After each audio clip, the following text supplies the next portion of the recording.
I am the most qualified to do this job by credentials, by history, by career, and I believe that a person doesn't change his spots or her spots. What they are going into something really is testimony to what they have been, and it is a very predictable analysis as to the kind of attorney general they would be based upon their background. And that is quickly this: a street cop. If you were building an attorney general, wouldn't you want to start with someone who's actually been on the ground in uniform and undercover? Then a chief of police, then a federal mafia prosecutor, and then having served 2 presidents on the poisons of the day, drugs and terror. And I'm not going to stop there. I'm going to go beyond that, and I'm going to use all the tools of the office, including the civil tools, to go after and protect those affecting the most helpless among us. Kids for cash, we remember that. We can do that with investigating grand juries. Custody for cash is something I'll talk about, is something that has come up. Penn State, let's look at what happened there and the second mile. Forgive me. Mr. Rafferty. Thank you. This is a critical time for the Commonwealth of Pennsylvania. We have an Office of Attorney General that no one holds in high regard. In fact, most people don't even trust anymore because of the political agenda and personal vendettas. It's incumbent upon us to look at the best candidate, the electable candidate, who has integrity, who has a vision for that office, and who is able to redirect that office to bring back the professional responsibility and the integrity in the Office of Attorney General, to once again be the chief law enforcement official for the Commonwealth and the chief lawyer for the Commonwealth, and someone who has a broad-based experience managing a business, prosecuting cases for the Office of Attorney General Medicaid Fraud Section, civil practice of law, and 13 years as a senator of Pennsylvania working on significant and complex pieces of legislation, drawing together parties to make sure that the laws that we pass are benefiting the people of the Commonwealth, from Jessica's Law to Ignition Interlock System, and one who is able to build the type of partnerships and relationships with the DAs going forward to join forces to fight the heroin epidemic here in the Commonwealth of Pennsylvania, and has the vision to go after and has had the legislation to go after those that abuse our elderly and our children, and to make sure that we bring all the resources to bear and once again instill the integrity and professionalism in the Office of Attorney General. Thank you. We are electing, excuse me, the chief law enforcement officer. It's that way in the Commonwealth Attorneys Act. It's that way in the perception of the public. So we want the most experienced, and beyond being even a DA, with all due respect to DAs, because there are complex matters that are handled in the office, separate and apart from being a DA. Ms. Kane's, Attorney General Kane's experience was mentioned as 7 years. My opponent has even less experience. And that's, as a prosecutor, that's not a personal attack. It's an observation that we need the most experienced person who can walk into that office and lead it on day one. Mr. Rafferty. Thank you. Brad, that was a good question. I think it's very important that we take a look at the Office of Attorney General. Certainly they're chief law enforcement official for the Commonwealth. They're also the chief lawyer for the Commonwealth, requiring a broad-based knowledge of the practice of law. I spent 3.5 years as a prosecutor in the Office of Attorney General, Medicaid fraud cases, very complex cases using grand juries and working with the agents. And I've spent many years in the civil practice of law, doing administrative law, real estate law, business law, adoptions, those type of general practice areas of civil practice of law. The Office of Attorney General requires someone who is at the intersection of law and policy and understands the implications of the law, the broad knowledge of the law, and knows how to make policy and make legislative changes. I'm the only one here that can claim that, and going forward in the Office of Attorney General. I think it's important to have the criminal background. I think it's important to have even a broad background for Office of Attorney General. This office, and I'll keep coming back to it, is the chief law enforcement officer of the Commonwealth. How does one say that you don't need to be a prosecutor? And on top of that, wouldn't it be great to have a cop and to have a chief of police on top of that? So when others try and recreate or reinvent the office because they don't have the requisite skill set, or between my opponent and I, someone who's been a career politician versus a career cop and prosecutor, the reality is chief law enforcement officer. Mr. Rafferty. Thank you. And as chief law enforcement officer, it's important to know all the aspects of criminal law. Actually, having written criminal laws that prosecutors today are using as parts of their tool belt to go after bad guys and locking them up. Additionally, I've been a member of the Pennsylvania Commission on Crime and Delinquency, and I'm a member of the Pennsylvania Sentencing Commission. So I have a broad-based knowledge of criminal law matters and civil law matters here in the Commonwealth of Pennsylvania. And I think that's vitally important going forward. And I will say this. We've tried electing someone who just ran as just a prosecutor, couldn't manage the office, couldn't affect any of the other areas. We have to look at a broad-based background. The courthouse represents justice, yet we have heard over the last year and a half, over and over again from Pennsylvania Attorney General Kathleen Kane, that there is an entrenched old boys network within the judicial and within the law enforcement community. So I'm wondering, based on the evidence that has been made public so far, do you agree that such a network actually exists and has prevented access to justice, to equal justice? I think ensuring equal justice is paramount for any attorney general across ethnicity, across demographics, across race, across sexual orientation.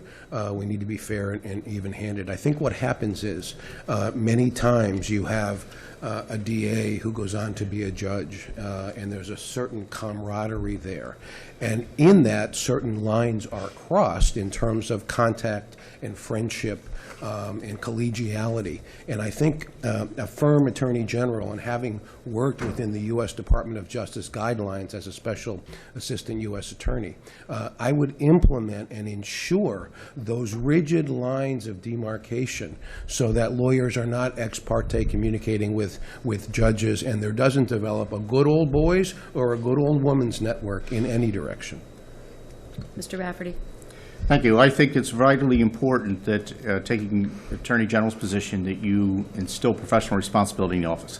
And once again, in the programs and the ethics policies in that office, you'll make sure that there isn't that crossing of the line. Certainly within the legal community, prosecutors, defense attorneys, judges all know one another. You're practicing in front of one another. I think it's the individual themselves that will make the determination as to how they're going to treat their responsibility and their friendships and their positions. There will be no crossing of the line or blurring of the line in the Office of Attorney General. We're going to make sure that they adhere to the policies, they don't do the ex parte communication, and they don't get into that familiarity state that breeds contempt or comfortability with one another. And I think that the Office of Attorney General has to be that high standard of professionalism in regard to the Commonwealth. Thank you. John Morganelli is my friend, and I never thought I'd disagree with him on something, but he just said that we shouldn't indict the criminal justice system, nor should we indict the people in the Office of Attorney General at any level. And I don't know that you meant it that way, but rather than going in and sort of predetermining cleaning house with the upper echelon or the middle echelon.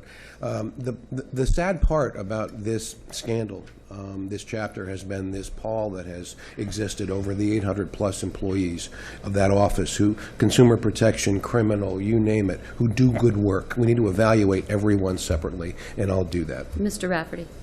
Thank you. I think that what's important to remember here, too, is a lot of times these decisions were made for political vendettas or personal aggrandizement, and I think that we take that out of the Office of Attorney General going forward.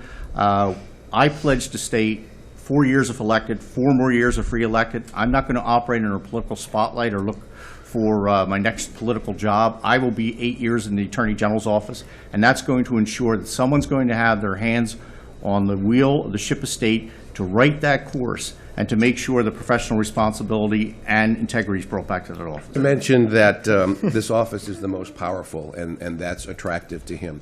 I'm not interested in the power in it. I'm interested in the justice that it can seek and the truth that it can tell. And we've already seen that the transition from governor, or attorney general corporate to governor doesn't always work.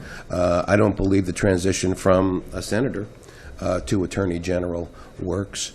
I was built for this office. I've worked with every single part of it beyond the criminal, the public protection section, the charitable trust section, where we can do so much in ensuring that fiduciaries, whether it's the Second Mile or the August Wilson Museum in Pittsburgh or the Barnes Foundation in Philadelphia or healthcare mergers, we can affect every Pennsylvanian. I know it. I've lived it for 17 years from the bottom up, and I'll do it to the best of my ability. Beginning with Mr. Rafferty, the rebuttals. Thank you. One name, Mike Fisher. Mike Fisher was Attorney General in this Commonwealth of Pennsylvania, who went from the Senate of Pennsylvania to the Office of Attorney General. Highly respected, highly regarded, today a Third Circuit Court of Appeals judge. So that's a bogus claim.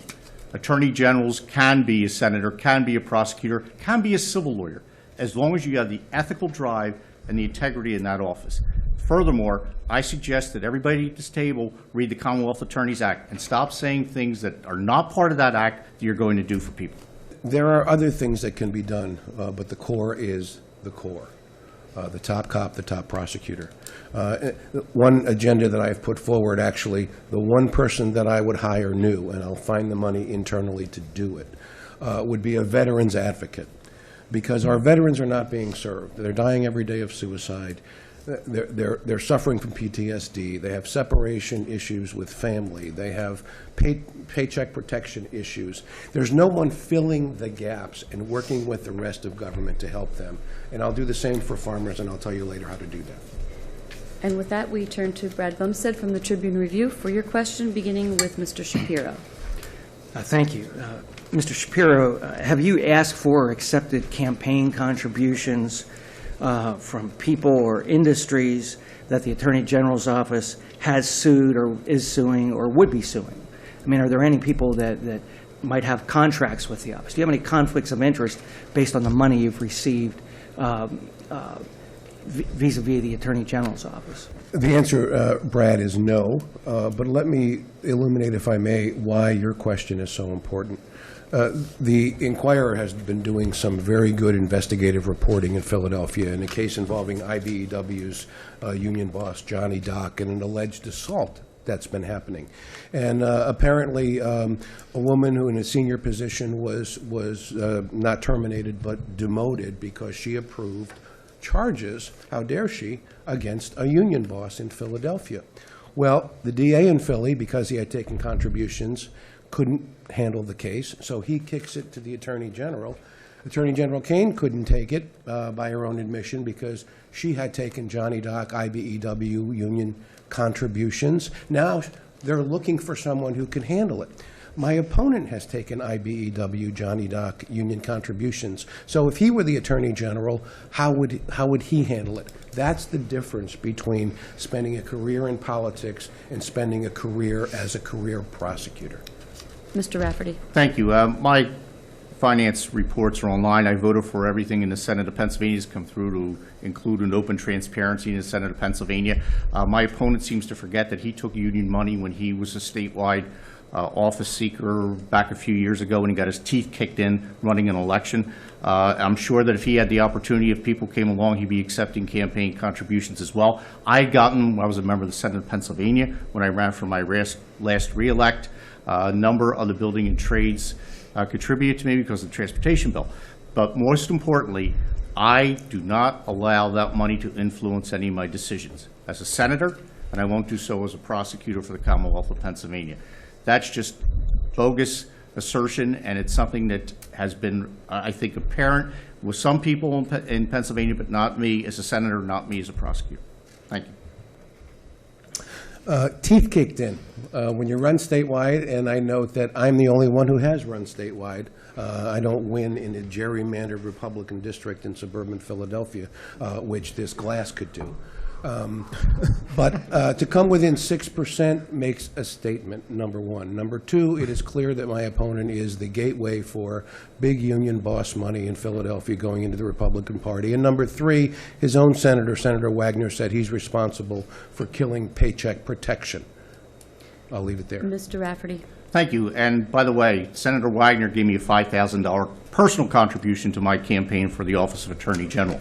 Mr. Wagner recognized the fact that I did make a crucial vote on that issue. I was protecting the policemen and the firefighters, the guys who lay their lives on the line for us each day on that paycheck protection. Furthermore, there's a lot of people in Harrisburg who get more union money, vast more union money, than a rank-and-file state senator. And all you have to do is look at the articles that have been in the newspapers to show you that. I'm not the gateway. There's people there getting a lot more. This glass of water could certainly be in Joe Peters' seat. You're out of time, Thank Mr. Rafferty. Thank you. I think it's important to adhere to the laws of the Constitution of the Commonwealth of Pennsylvania, and I will do that as Attorney General. As Attorney General, I will restore the integrity and the professional responsibility to the office. And I think it's important to note that when I announced my candidacy, the State Fraternal Order of Police, the State Troopers Association, the State Firefighters Association all stood with me and said, this is the man we trust, this is the man that we believe in to be Attorney General. Now you hear that maybe I'm not the cop's choice. Well, my opponent has not been endorsed by his own home FOP, nor has any of the former Attorney Generals endorsed his candidacy.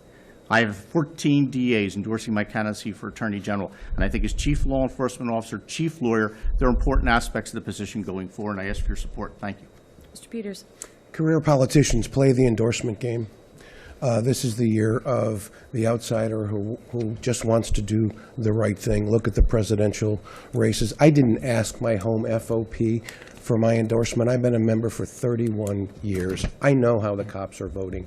My opponent last year, before this race, went to the state leadership of the police unions, one of them I'm a member of, when there were no other candidates in the race, including this one, and asked their endorsement. They know he's going to vote on their legislation. When he doesn't win the primary, he's back as a senator, and they're stuck with him.